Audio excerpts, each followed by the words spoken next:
Assalamu alaikum, everyone. And again, welcome to another night of this amazing month of Ramadan.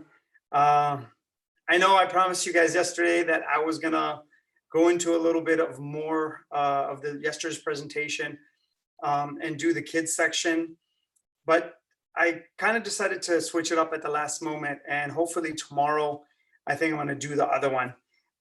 Just because I think this is so important, and I wanted to kind of just get a more of a spiritual element to the presentations, kind of mixing the both, going back and forth. So tonight, what I decided to do is the disease of absence of spirituality, and like al-marad al-faragh al-ruhi. So on this level, you're going to be able to see really how the spiritual end of your life is everything. And we talked about spirituality, and I'm going to do a little bit in terms of an intro, and then we'll go from there. So as I was going through, guys, with a lot of like my own development, and we're always far away, as we know it, we're always trying to perfect ourselves and get to like ourselves to the next stage. Understand that spirituality is ridha Allah, whatever Allah Azza wa Jal is happy with. So that's what spirituality is. When Allah is happy with your actions, He is radi. So ya ayyuhan nafs radiyallahu anhum afwan radiyallahu anhum wa radu an. So when Allah is pleased with you on that level in terms of your own action, that is spirituality. Allah injects, Allah is in between you and your heart.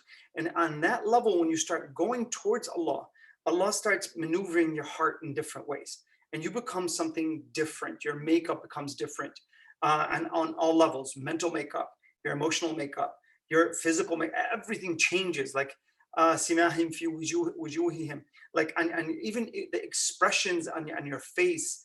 Like people will know, like you radiate in terms of something amazing in terms of that comes like maybe the light's coming out of your face in terms of that. But ultimately, on these kinds of things, it's so important that you understand that when you are going towards this and you're starting to maneuver yourself, understand that the number one thing within spirituality is ridha Allah. So does Allah love your action? Does Allah want your action? Inna Allah yuhibbul muhsinin. So Allah loves what? The ones who do good. So Allah is showing you, this is what I like. Okay, do it. So al-ihsan, do that. On that level, you got to start understanding that when that happens and Allah tells you, okay, do what I'm telling you. Do this. Ihdina as-sirat al-mustaqim. Show us the straight path. Allah has shown us the path. He's given us all the laws. He's given us all the regulations. But do we follow? That's our journey. That's what we have to bring our mental mind towards, and our emotional structure, and push it in that direction. Now, having said that, as I was going through, and you start understanding that pleasing Allah is following Allah's rules first. That's really what it is. Because if, let's say your teacher tells you, hey, I want you to develop to this level, but you have to do all these things. Condition 1, 2, 3, 4, 5. There's an expectation from the teacher that you're going to do these, because the teacher knows that you're going to be up here. Once you do these things and you follow these things, they're trying to instruct you to have certain mental codes and emotional codes. And if you do these properly, you're going to gain this. So Allah instructs us and says, He says to her, Inna hadaynahu sabila imma shakiran wa imma kafura. So we've shown you the way. You're either thankful or unthankful. But Allah has shown us that. Okay? Your mother, your father, حملته أمه وهنا على وهن وفصاله في عامين أن اشكر لي ولوالديك إلي المصير. So Allah talks about your parents. He's given you so many things in terms of guidance. He's given you a set of parents. He's given you the Quran. He's given you the Imma. He's given you so much that is very difficult. There's a hadith that says it's very difficult to make it into hell. It's very difficult. But how many of us are really struggling with that to get ourselves to the next stage? And I'm talking to myself first, guys. Like it's it's a real struggle to hold on to things these days, because it's very difficult to hold on to your principles. Temptations all around us from everywhere. The phone, it's a beast in terms of how many things it's gotten, how many things you can push you towards. But regardless of that, so now you're moving. Now you have to understand that following God's rules is number one. Number two is getting yourself to what? A conditioned state where you're actually connected to Allah's laws. So your heart wants to go in towards what Allah wants. And it wants to avoid what Allah doesn't want. That system is not easy to maintain. It's not, because life will hit us so hard. Now, I'm going to give you a couple conditions tonight. I'm going to give you a couple conditions that why we have a spiritual disease. And I'm going to tell you some of the things that affect us. And some of it is on the slide, some of it is not. Then at the end, what I'm going to do, I'm going to give you two conditions. I'm going to talk about that. Then from there, I'm going to talk about what are the four things you have to establish. And you have to establish to get what? To establishing prayer, that you actually establish it. There's a difference between people who pray and actually establishing prayer. And what does that mean? So on that level, that's what we're going to go through today. And just to give it a different spin on the presentation today. So having said that, I promised you guys, here's another book. Let me just do that. So this book right here, let me just kind of shade it for you. This book right here is called Drive. It's an amazing book in terms of your own drives on the inside and the way it works. It's really, it's the surprising truth about what motivates us. And again, these are like the science in here is excellent. Always check the science with the religious factors. Always do that, and kind of hold science accountable, not just in terms of what the religion says. And on that level, you will understand, like, when, let's say you are in a class and you're in a class of, I remember taking some of my biology classes and / philosophical classes, like they kind of mix on these kinds of things. And the leading theory within science now is that there's everything psychological is biological. And what that means is there is no soul. And these people, like, who are writing, like Francis, who won the Nobel Prize for discovering DNA, who was known to be he was leaning to, had a hard inclination towards atheism, are the people who are saying these things. So you got to be very careful, even when you're in universities or where you're studying, that stuff is being eradicated. It's like there is no soul. Literally, that's what they're really saying, that everything psychological has a biological explanation, and the mind and the brain are literally one. But there's a difference right away when you say mind and brain. How come there's two words? That means there's differences. Once you have two words, that means there's two different definitions.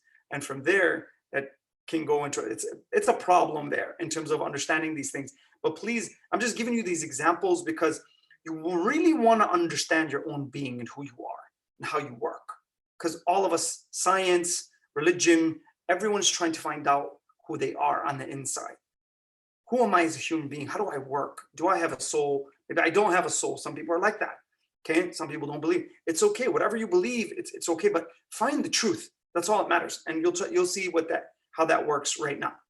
All right, guys. So all I'm saying to you here is that we're going to go to this, but we're going to push ourselves in terms of trying to get ourselves to really understand what eventually is prayer and what it means to your own soul and how that works.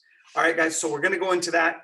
And just if you can, again, take some really good notes on this one, it'd be something that really, really will help you, because just establishing these things, and there's actually more conditions, but I just don't have the time to explain all of them. So I decided just to do 2 of them.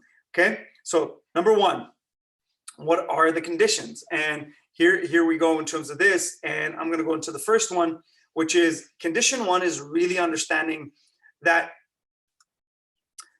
heedlessness from the truth. So what happens when you don't establish a spiritual realm? The truth becomes what? It becomes swayed and away from you. You start seeing the truth as falsehood and falsehood as the truth. That will happen in terms of how you set up your justice scale, in terms of how you actually weigh things. So hold the truth. It's all about in here. And we said earlier that have sincerity in your heart, the truth on your tongue, and present the truth through wisdom. Okay, so when a person is committing a sin, they do what? If you have gotten away from the truth and you haven't established this properly, this is what will happen to you. You will actually get to a point where your emotions are desensitized. And ختم الله على قلوبهم وعلى سمعهم وعلى أبصارهم غشاوة. So Allah has what? Put a seal on their hearts. Okay? He's put a seal on their hearts, their ears, and guess what? Their own what? Eyes. So your eyes can't even see the truth anymore. Okay? In the Quran says, تَبَيِّنَ الرُّشْدِ مِنَ الْغَيِّ. So truth is clear from error. Allah says very explicitly, He says truth is clear. Clear. And He says whoever forbids evil and grabs onto the truth, he has grabbed a firm handhold. فَقَدْ اسْتَمْسَكَ بِالْعُرْوَةِ الْوُثْقَى. Surely he's grabbed something very strong in terms of who he is. That's the way it works on that level. So when you are a person and you're about to, this is the way you check your heart in terms of condition one. And if you are heedless from the truth, this will happen to you.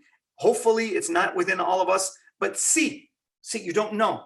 And maybe somebody you know. So hopefully it's not nobody watching, but at the end of the day, maybe somebody you know. Now, when they do it without fear, number one. So imagine there's nothing in the heart. Imam Ali alayhi salam, he says when he's doing al-amr bil ma'ruf wa nahy al-munkar, he says there are people, you will get to an age where people will see the truth. When they see something that's sinful being committed, they feel nothing, they say nothing, and they do nothing. He says this person is a dead man walking. Understand that. So they feel no fear, they do it without shame in front of Allah, and they commit the sin with bravery, commits the sin with ease. Wow.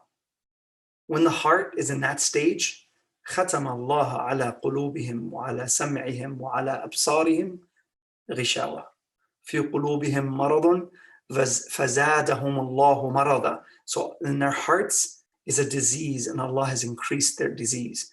Now, inshallah, there's ways of coming back, and I'm going to show you how to do that. So let's say you strayed far away, and I'm going to give something that's right here. I'm not going to go in this is not in the lecture, but this is a side note. I just want to tell you something in terms of the types of sins. So there are the bigger sins that we have, and there are what? The smaller sins. The bigger sins are al-kaba'ir. The smaller sins are al-sagha'ir. The kaba'ir, Allah has, you will pay, kaba'ir are like ghiba, lying. We don't think that lying it's actually a bigger sin. Okay. Fornication, doing things that are adultery, stuff like that. Okay, those are the bigger sins. Allah has promised that you will face something within hellfire if you commit those bigger sins. Then from there, what happens? The sagha'ir. So how do you get rid of the kaba'ir? At-tawbah. At-tawbah. But which type of tawbah? It's the tawbah that you feel remorse in the heart. That the heart feels like it's remorseful that it has committed the sin. From there, let's you say you do tawbah and you commit another sin maybe a week later in the same sin. That week is a mercy of Allah. That you as a person has repented for 1 week. That's a mercy. So always be trying. Okay? وَإِذَا سَأَلَكَ عِبَادِي عَنِّي فَإِنِّي قَرِيبٌ أُجِيبُ دَعْوَةَ الدَّاعِ إِذَا دَعَى. I'm always close to you. Allah's always there. So please call on to Him. If you strayed too far away from the road and you feel like Allah is never going to forgive you because of your sins, understand His mercy is bigger than His punishment. كَتَبَ عَلَى نَفْسِهِ الرَّحْمَةِ. He is inscribed on Himself by mercy. Imam Ali alayhi salam begins the whole of Dua Kumail. Allahumma inni as'aluka bi rahmatika allati wasi'at kulla shay. Bismillah ar-Rahman ar-Rahim. Alhamdulillahi Rabbil Alameen. Ar-Rahman ar-Rahim. He repeats it again. Allah's rahmah is bigger than anything. Be greedy with His rahmah. Go back to Him. No matter how far you strayed off the road, go back to Allah. No matter how ashamed you feel, and you need to feel that shame, don't desensitize yourself. The way this happens, by the way, is you lie to yourself because you're destroying your fitrah, meaning what Allah has already programmed inside of you. You're going against your own human code and your own soul of what you need to be on the inside. And when someone does something the first time, it's heavy on them, but it becomes easier and it desensitizes the heart. Now, so that's the way it works. As-sagha'ir then, it says just stay away from the kaba'ir, and what? We will forgive the sagha'ir. We will just remove them for you. This is a verse in the Quran. So now that's the way you do it. Now, what are the sins? I'm going to give you just one example when we can't supplicate to Allah. Allahumma aghfir li ad-dunub alladhi tahbisu ad-du'a. I cannot even supplicate anymore. I cannot. What we said, وَإِذَا سَأَلَكَ عِبَادِي عَنِّي فَإِنِّي قَرِيبٌ أُجِيبُ دَعْوَةَ الدَّاعِ إِذَا. Right there. إِذَا دَعَى. If He calls. So we go so far away from the road that we feel so shameful, we feel like we're shackled, that we can't even say Ya Allah anymore because we're so ashamed and we feel like we can't be forgiven. So here, what happens is it's al-ghaflatu an al-haq. You become heedless of what? The truth. Okay? So when you commit the sin and you do it with ease, you do it with bravery, you do it with what? No shame, no fear. Now Allah is telling you, come back to the truth. So come back to it because you are heedless of the truth. We come towards sin without what? Any fear. So when your eyes get blinded, then what? Your heart gets blinded. You will go towards sin and you will not even feel that there's something wrong. There's no alarm system in here to actually what? Tell you to stay away. There's no more fear. And as Imam Ali alayhi salam said, they feel nothing, they say nothing, and they do nothing against it. They're actually with it, and they may even enjoy it. That's dangerous. So now, Allah Azza wa Jalla also says, Nasallah fa'ansahum anfusahum. So they forgot about Allah, so Allah has made them what? Forget about themselves. When this happens, also what? You're pushing away from Allah. Now, Allah doesn't forget about you at all. Allah is always there for you. But when you close the door of mercy and you're going outside the mercy of Allah, that's it. That's it. There's nothing else to save you. Imam Ali alayhi salam, he says, you want someone to be punished right away? Tell them, and let's say you fear someone's lying, tell them to swear that they are outside Allah's mercy, and they will be punished right away. If they're lying, they will be punished right away. It's incredible what Allah's mercy is. So be careful with that.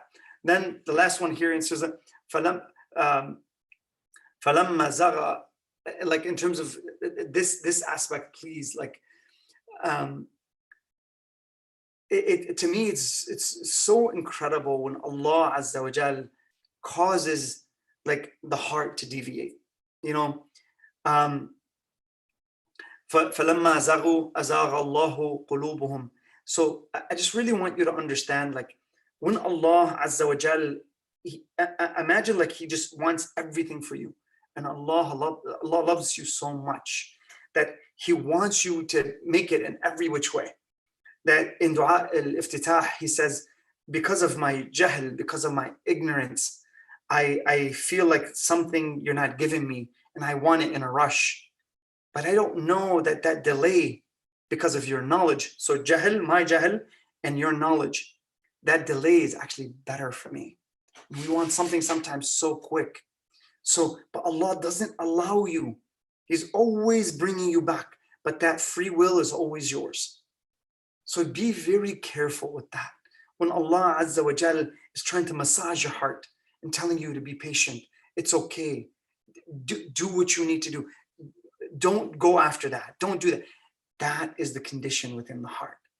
So Allah says, and when they deviate, Allah what? Causes their hearts to deviate. And that level, that's not the kind of people we want to become. So the first condition is what? You become heedless of the truth. You can't see anymore. What is right is wrong, and what is wrong is right. And I'll finish the slide by saying, guys, we have a hadith by Rasulullah sallallahu alaihi wasallam, and it says, we are in a time, Rasulullah sallallahu alaihi wasallam is talking about his time, and he's saying we are in a time right now where truth is looked at as truth and falsehood is looked at as falsehood. He says there will come times where truth and falsehood will be equal. Then there will be times when falsehood has become truth and truth has become falsehood. Guys, we are in this stage now. Be very careful with what ideas are being pushed into your head. Be very careful when you are on Instagram, on Facebook, on TikTok.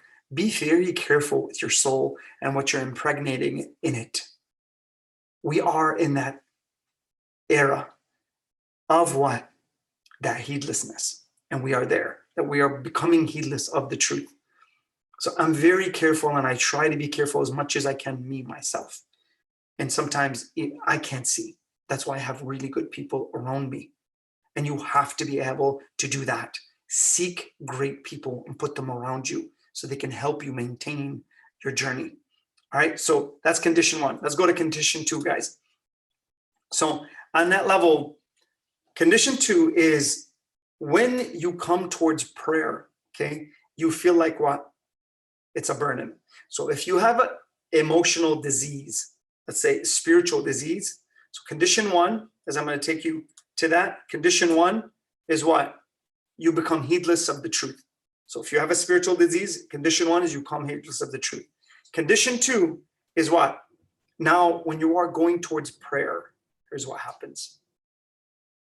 You actually feel like prayer is a burden.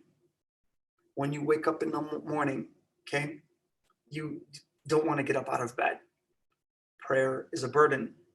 Or when you get up, and the Quran says kusala, they come to prayer in a lazy fashion. Okay? And there's a hadith by Rasulullah, or they pray it really quick. I'm not telling you to take forever, because there's other hadith that if you pray a quick salah with it, just bare essentials, and you do it with khushu', and you're going to see what I'm talking about next, and you do it with khushu', meaning the heart is there, it's present. You have mental and emotional focus. It's present. Hudurul qalb. Then that prayer is better than any other prayer. So you don't have to pray long. You have to just get the right emotional code while praying. Khushu' is very important.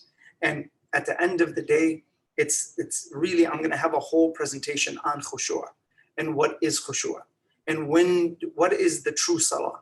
Okay, what is the best salah? Where does that happen? And how I'm going to do all that, hopefully, inshallah, in the next couple nights.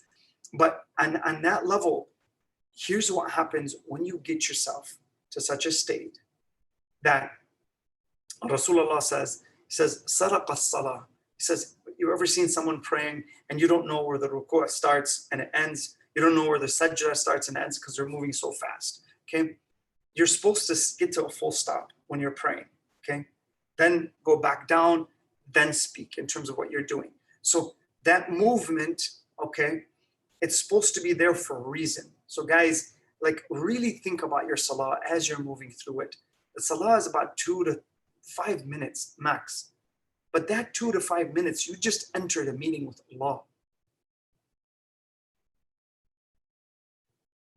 So take your time and It's not that long, but for some of us, it feels like it's forever. So whenever you're going towards salah, it's very important to understand a hadith like Imam Ali alayhi salam, where he says, رِكْعَةٌ فِي دُنْيَاكُمْ أَحَبُّ لِيَ مِنَ الْجَنَّةِ وَمَا فِيهَا. He says, one rak'ah in this world is better for me than heaven and what is in it. Imam Ali alayhi salam was asked, why are you like this? Why is that so? Why is that important in terms of that it's heaven, comparing heaven to one rak'ah? He says, because here there's ibadah. In heaven, there is no ibadah. So worship is literally everything. It's that that emotional code that you want to connect with Allah. That's what happens in terms of you getting yourself right in terms of that. And you're going to see how important that is in terms of when that turns into actions, in terms of establishing prayer. And I'm going to give you 4 levels of being able to establish prayer. So now, when you come towards prayer, you feel what? عدم الإقبال على العبادة. You don't feel it. You're not connected. So take a little time. Connect to that Wi-Fi that Allah's casting out everywhere. Just like He sends what? He shines the sun on everyone. He brings it up every day and He sets it every night. And He's shining it on the good, the bad, and the ugly, and it doesn't matter. That's His rahmah coming on all of us. So just like He casts out His sun, He casts out a Wi-Fi of His signal that's connected to your heart. Pick up on the Wi-Fi and figure out the password. It's already inside of you. You have to dig inside to find that password. Connect to the Wi-Fi. Wow, what you have just connected to. It's the absolute supreme power. It's what everything is dependent on, including yourself. That He was to remove Himself just for a second, you would cease to exist. That's incredible in terms of understanding your own being. This is Ayn Ta'alluq, it's called, that you're connected to Allah, just like your thinking is reliant and your thoughts are completely reliant on you. Your soul is completely reliant on what? Allah Azza wa Jal. So really think about that in terms of those levels. So when He casts out, Allah is giving it every second, it's there. You can tap into that Wi-Fi any second. So do that. Connect through prayer if you can. So watch this now. Group 1 is قد أفلح المؤمنون الذي هم عن صلاتهم خاشعون. Okay. Now, on this level, guys, like again, this stuff is just so incredible to me.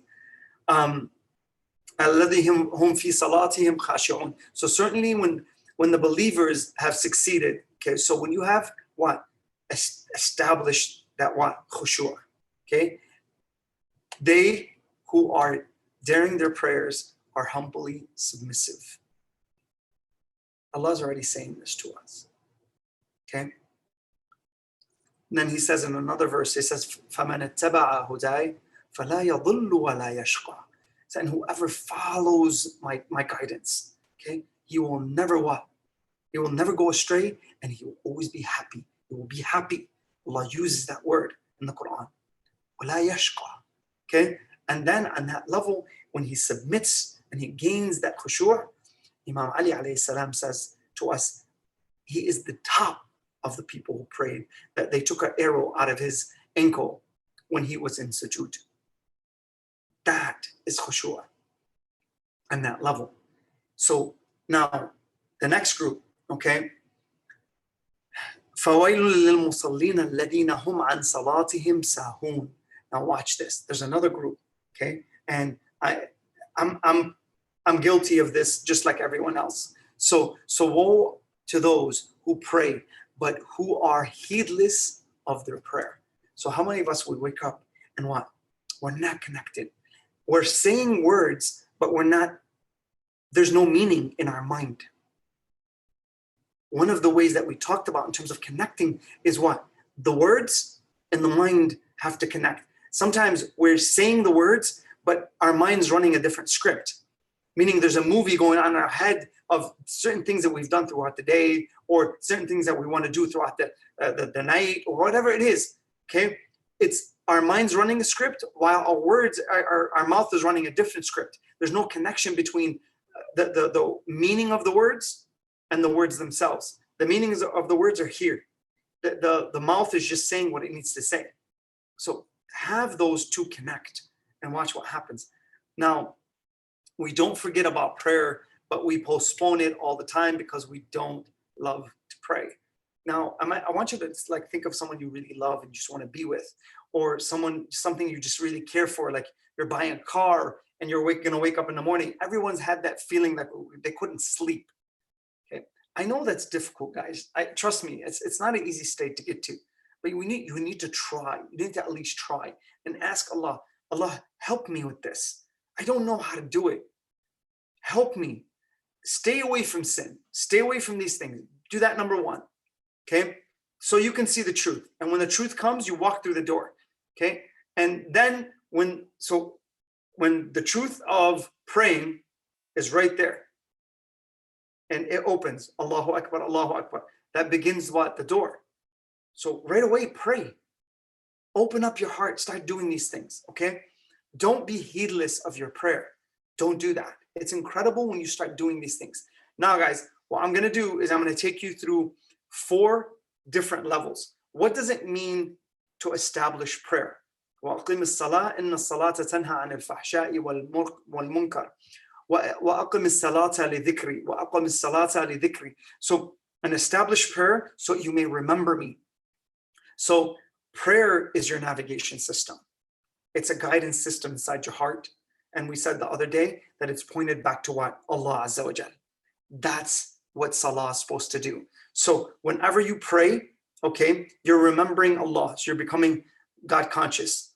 Inna akramakum inda Allahi atqakum. So surely Allah says, He says, the best of you are the ones who are God conscious. So prayer brings you to God consciousness. You remember Allah. When you say, we begin with what? What's the adhan? Allahu Akbar, Allahu Akbar. We're pointing back to Allah because the world has diverted us. After we pray, then we go back to the world. We forget about it. Then when it's time to pray again, we go back to Allah. So it's Salah is a constant navigation towards remembering Allah. And you get to practice every single day in terms of getting that emotional muscle to work and to actually connect to Allah. Just like you attach to many, the heart can attach to anything. Okay, what? You can what? Attach to Allah. And once you do that, it's incredible that Imam Ali alayhi salam says, I have sat at the gate of my heart and let nothing in but the love of Allah. Wow. And he even says in Dua Kumail, he says, if you were to put me in the pits of your hell and still allow me to speak, I will still call on you. I will never, ever think negatively of you because I know even your hellfire is mercy. Now, that's a different level of thinking. I'm not going to go there, but it's understand that connection with Allah is everything. It's everything, guys. That is the gateway to heaven. That is the key. When you connect in your prayers, it's everything in terms of getting that. So let's not be in group 2. Let's be in group 1 in terms of that khushu'. And you're going to see how that connects in terms of the next presentation, the next 4 levels, okay? Which khushu' is one of them. And then probably what I'm going to do is I'm going to delay that other presentation another day, and I'm probably going to do khushu' tomorrow, and what it means to have true khushu' and how that works, okay? And one thing I wanted to kind of go back, and there's one sin I wanted to actually mention, and I didn't complete that thought, but I want to complete it at the end because there's a reason I kind of give it that space. But what are the sins? Allahumma inni ighfir li الذنوب التي تحبس الدعاء, I said, okay? So when I can't even call anymore, what is that sin? And I'm going to give it to you at the end of the presentation. Now, here's what happens. We're going to try to establish prayer. So he says to Musa, وَأَقِمِ الصَّلَاةَ لِذِكْرِي. So establish prayer so you may remember me. You become God conscious through prayer. So prayer is the navigation system. And it's the heart connecting to Allah. So now when Allah casts out his Wi-Fi, what do? You connect to it, and the heart is now connected. And once it connects, that's it. Now your soul is wired properly. And everything else from A to Z happens when that happens properly. Everything else will fit. Now let's go into what? Establishing prayer. Number one, to establish prayer, you got to pray on time. Prayer on time is everything in terms of when that time, and when you enter the window of prayer, okay, you wake up, and some of us wait to go into sujood. We can't wait actually to go into sujood. Some of us have that affinity towards go back towards Allah Azza wa Jal. When Rasulullah sallallahu alayhi wa alayhi, when it was time to pray, that Rasulullah sallallahu alayhi wa alayhi would say to Bilal, Ya Bilal, arihni ya Bilal. He says, please ease my heart. Ease my heart. Say the adhan. Allahu Akbar, Allahu Akbar. You've just entered a time of ease. Hayya ala khayrul amal. Come to the best of works. The best thing you can do at this time, Allah's already telling you in the adhan. Okay? It's the best thing. Drop everything. That there's actually a hadith from Aisha, and she says about Rasulullah sallallahu alaihi wasallam, when we would be sitting with Rasulullah sallallahu alaihi wasallam, that when we are sitting with him and salah time comes, he would treat us like strangers, as we didn't know him and he didn't know us. He would just get up and pray. It's time for prayer. That's how serious we should take this. And I understand life hits and it's hard, and especially we're in the middle of the day. And actually, there's a hadith that talks about a salatul wusta. What is the best prayer to maintain and establish is the middle of the day prayers. Dhuhr wal asr. Why? Because there's so much work. Okay, it says hafidhu. So maintain that. That's incredible. So that when salah now, you're entering in a place of ease where there's no worry. Ya Allah, I've let go of the world and I'm coming what? To you. That is beautiful when you can do that. Number two is they pray with a mental and emotional heart. This is khushu'. And as we talked about that, it says, قَدْ أَفْلَحَ الْمُؤْمِنُونَ الَّذِينَ هُمْ فِي صَلَاتِهِمْ خَاشِعُونَ. They have what? Khushu' in their hearts. And when that happens and you have that connection, you've connected to the Wi-Fi, you're going towards taqwa, which is what? God consciousness. And now you're establishing yourself where your mold is being changed on the inside out. And now when you actually are conducting yourself in terms of in your prayer, you pray on time and you have an emotional heart, watch what's going to happen. These first three, okay, are going to establish a certain program in your heart. And when that program takes effect, watch what the last thing tells us, okay, the Quranic verse. Now, if you do these first three, what will happen is you will establish prayer. And once you establish prayer, you're not like any other person who just prays. A lot of us pray, but there's a difference between establishing prayer and actually praying. So now here, number three is they do the nawafil, the extra prayers. That's what they do. They do that. Now from here, it's completing. If there's something missing in your salah, it's completing that. Or go even further. Go to Salat al-Layl. That is purity. Now you're just with Allah. Nobody sees anything. It's in the middle of the night. And you open up the Quran and your heart starts to cry. Not your eye. Your heart is in a state of submission. And you cry to Allah. And you say, Allah, today I did this. Please forgive me. I couldn't control myself. Ya Allah, forgive me. I've done this. You're you and I'm me. You're strong and I'm weak. Go into the munajat with Imam Ali. Go in the middle of the night. Talk to Allah. I'm telling you, that's a place that is a sanctuary for your heart. Enter that zone with Allah and watch what happens to your own being and watch what you feel inside. It's completely different level of euphoria that when you connect the Wi-Fi properly and Allah touches your heart, just a little sprinkle. Imam Ali alayhi salam, he says to Kumail, he says, what sprinkles in you, meaning that khushu' overflows in me. He is the master of that. Imam Ali was the master of prayer. Imam Ali was not about his sword. It was about his khushu'. His power stemmed from his khushu'. That he says, what? I didn't lift the gate of Khaybar with a physical strength. I lifted it with a spiritual strength. Imam Ali's power came from his salah. Imam Ali's power came from his ruku'. Imam Ali's power came from his sujood. Do that. That's a formula for your own being. Mold that. So he says, Imam Ali says, urawwiduha. He says, I mix my soul with it.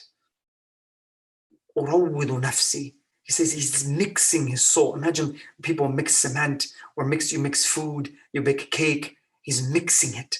Now you bake the cake. Can you take the cake to its original form? You can't. You can't do that. You can't go backwards. It was liquid and it became solid. You can't take it back. You can't take it back to its original form. So do that where you establish it first in your heart, then it bakes and it hardens crystallizes into you, and it becomes you. And now who's gonna be able to remove that from you? No one. And what you have established is something great. It's amazing what you can do then when your heart is in a state of khushu' and you're connected to that Wi-Fi. So now, when you do these three, here's what happens. We started off with the verse, Inna salata tanha anil fa'aqim as-salah, Inna salata tanha anil fahsha'i wal munkar. Says, if you establish prayer, so now, fa'aqim as-salah, so establish prayer. Now, if you have established prayer, what should happen? Your prayer now, because you've connected properly, you change your emotional structure, you've changed your emotional code. So now your heart detaches from the wrong things and what? Attaches to the right things. And now you see the sin and you don't like it. You say something against it and you actually do something about it. Your actions become beautiful. Imagine when you see someone stand where? You see someone stand up for someone else. And when they stand up for someone else, what happens to them? This is what they do. They get themselves to some person's being oppressed. And when they're oppressed, this person takes action. That conduct becomes what? Beautiful. Just like you see a beautiful face, there's beautiful mannerisms. So when someone stands up for someone that's being oppressed, you look at that person and you say, wow, he was brave, he was courageous, and he took this stand. Because what? His emotional code didn't feel the fear. It didn't say, you know what? No, he was humbled, he was strong, she or he, it doesn't matter. It's just Zainab alayhi salam, when she took that stand against Yazid, when Asiya took that stand against Pharaoh. So women can be 10 times stronger than men in certain situations. It just depends on the person's heart, not their gender. So on that level, it's incredible. Be any kind of person that you are, you could be weak, you could be strong, but if you start molding yourself with salah, it's incredible when you establish then prayer.